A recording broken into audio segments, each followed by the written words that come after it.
Supreme court के 4 पूर्व मुख्य न्यायाधीशों ने एक देश एक चुनाव पर गहरी चिंता जाहिर की है। एक जस्टिस का कहना है कि इससे छोटी पार्टियां और क्षेत्रीय पार्टियां वो खतरे में पड़ जाएंगी, उनका अस्तित्व खत्म हो सकता है।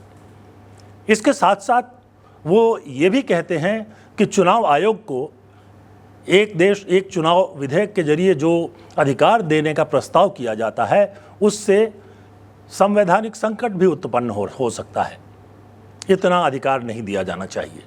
नमस्कार, मैं हूं शैलेश और आप देख रहे हैं सत्यहिंदी.com। सत्यहिंदी.com पर आज मेरे प्रोग्राम में आप एक देश एक चुनाव जिसको लेकर एक विधेयक मसौदा विधेयक रखा गया है, जिसके लिए संसद की संयुक्त संसदीय समिति बना दी गई है, उस पर बात करूंगा।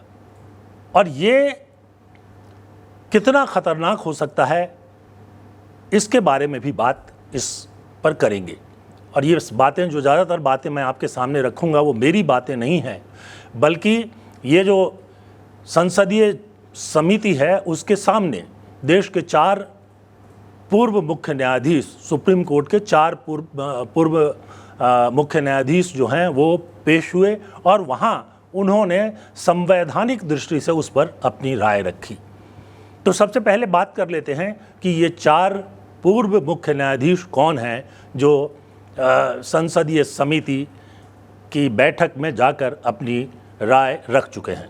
ये हैं justice J.S. Care, justice D.Y. Chandrachud, justice Ranjan Gogoi, justice U.U. Lalit. आप जानते ही हैं कि ये चारों अभी थोड़े दिन पहले तक जो है वो सुप्रीम कोर्ट के चीफ जस्टिस रह चुके हैं। यहाँ पर सिर्फ आपके ध्यान दिलाने के लिए मैं बताऊं कि जो अभी सरकार है, भारतीय जनता पार्टी की सरकार, उसका एक मुख्य एजेंडा है एक देश एक चुनाव। और इसका मतलब ये होता है कि देश में राज्यों के विधानसभाओं के और लोकसभा का चुनाव एक साथ कराया जाना चाहिए। उसके लिए बीजेपी ने या सरकार ने, प्रधानमंत्री नरेंद्र मोदी की सरकार ने एक विधेयक तैयार किया जिसका जिसे जो है अब संसद की विशेष समिति को दे दिया गया है। और ये समिति जो है वो पूर्व मुख्य न्यायाधीशों से, न्यायविदों से, शिक्षाविदों से और बाकी बहुत सारे लोगों से उनकी राय इस पर पूछ रही है। इसी क्रम में जो 4 पूर्व मुख्य न्यायाधीश वहाँ पेश हुए, उन्होंने 2-3 बहुत गंभीर बातें उठाई हैं।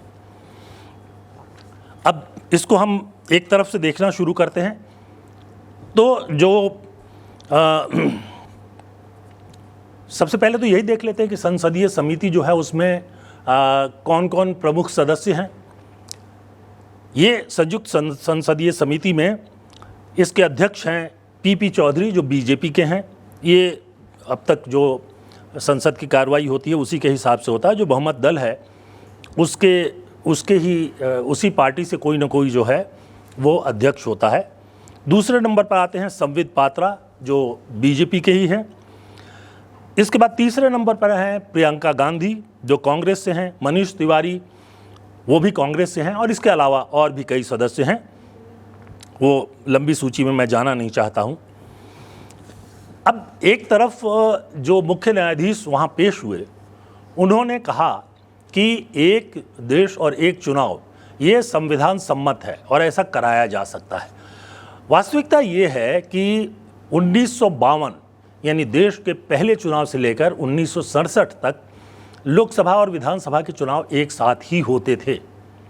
लेकिन 1967 के बाद राज्यों में सरकारें गिरने लगी।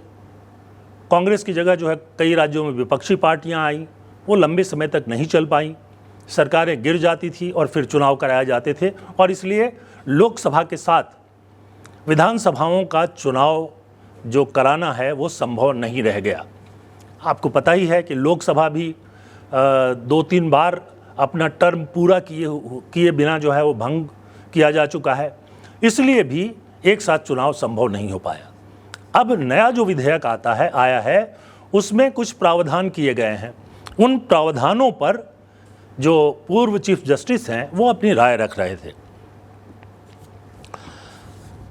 अब उसमें जो विधेयक है उसमें एक प्रस्ताव है कि अगर किसी राज्य में ऐसी ज़रूरत पड़े कि उसका लोकसभा से अलग चुनाव कराया जाए तो उसका फैसला जो है चुनाव आयोग करेगा उसमें से। लेकिन एक चीफ जस्टिस ने कहा कि आयोग को किसी राज्य में चुनाव टालने का अधिकार देना संवैधानिक रूप से स्वीकार्य नहीं है। अब उस विधेयक में ये प्रावधान है कि अगर चुनाव आयोग चाहे और उसको लग रहा हो तो वो जो है राष्ट्रपति से सिफारिश कर सकता है कि वहाँ चुनाव टाल दिया जाए। और जो चीफ जस्टिस हैं वो कह रहे हैं कि ये संविधान के हिसाब से स्वीकार नहीं किया जा सकता है, चुनाव आयोग को इस तरह का इतना बड़ा अधिकार नहीं दिया जा सकता है। उनका ये भी कहना है कि असीमित अधिकार जो है संवैधानिक खामियों को जन्म दे सकता है। कई तरह की संवैधानिक समस्या जो है वो आ सकती हैं अगर चुनाव आयोग को असीमित अधिकार दे दिया गया। उनका ये भी कहना है कि चुनाव आयोग के इस तरह के अधिकार पर संसदीय निगरानी जो है वो बहुत ज़रूरी है ताकि उसका दुरुपयोग नहीं हो सके। एक बात मैं यहाँ ये भी बता दूं कि अगर किसी राज्य में विधानसभा को भंग किया जाता है तो उसके जो केंद्र की सरकार है वो राष्ट्रपति को सूचना देती है और फिर राष्ट्रपति की अनुमति के बाद चुनाव आयोग वहाँ दोबारा चुनाव की तैयारी करता है। जो नया विधेयक आया है उसमें से इस प्रावधान को निकाल दिया गया। ये एक गंभीर समस्या है। पूर्व मुख्य न्यायाधीश ये भी कह रहे हैं कि इस तरह के अधिकारों को सार्वजनिक व्यवस्था या राष्ट्रीय सुरक्षा जैसे आधारों तक सीमित किया जाना चाहिए। अब देखिए उस विधेयक में व्यवस्था ये है कि अगर चुनाव आयोग को लगता है किसी भी कारण से तो वो राज्य में चुनाव कराने का आदेश दे सकता है और उसके साथ साथ वो लोकसभा से अलग हट करके अलग तारीख पर भी चुनाव करने का फैसला कर सकता है और राष्ट्रपति को सुझाव भेज सकता है। लेकिन जो चीफ जस्टिस हैं उनका कहना है कि जो राज्यों में अलग तारीख पर यानी लोकसभा के साथ न चुनाव कराकर अलग तारीख पर चुनाव कराने की अगर ज़रूरत पड़ती भी है तो ये तभी कराया जाना चाहिए जब सार्वजनिक व्यवस्था पर कोई संकट हो।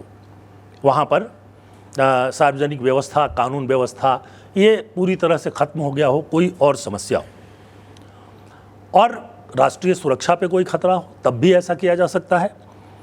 इसके अलावा कोई और कारण जो है अलग से चुनाव कराने का नहीं होना चाहिए।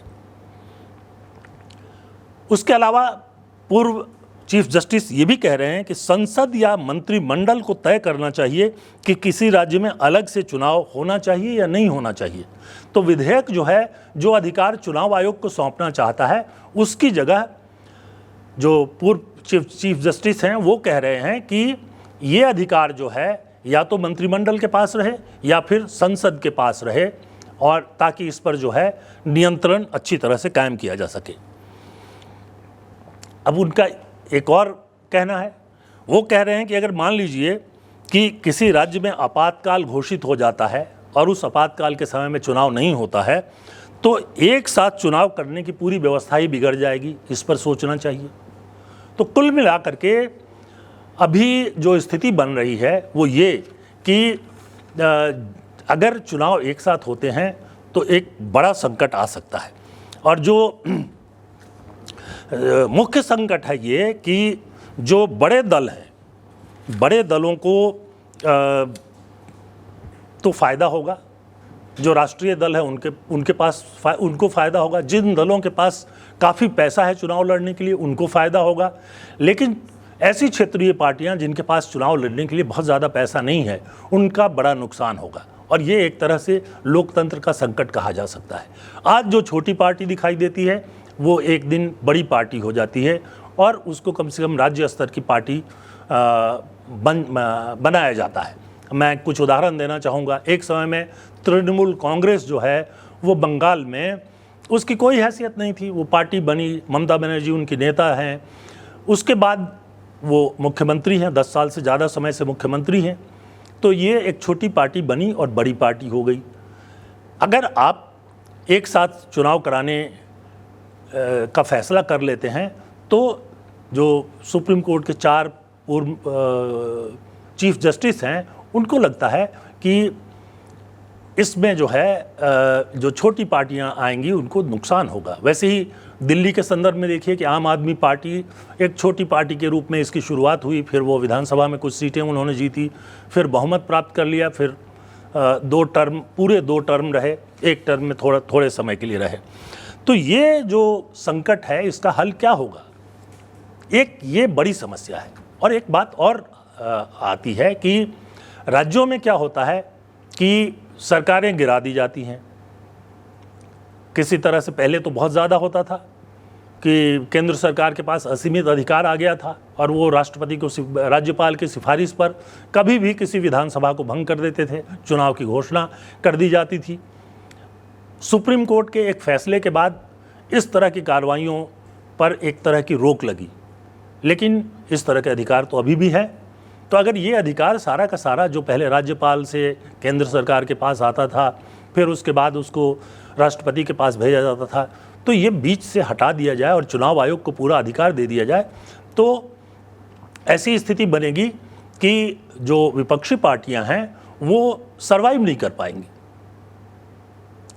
ये जो विधेयक है वो इस बात को भी एड्रेस नहीं करता है कि ये जो दल बदल होता है, आपने मध्य प्रदेश में देखा था, कांग्रेस के कमलनाथ जो हैं वो मुख्यमंत्री थे और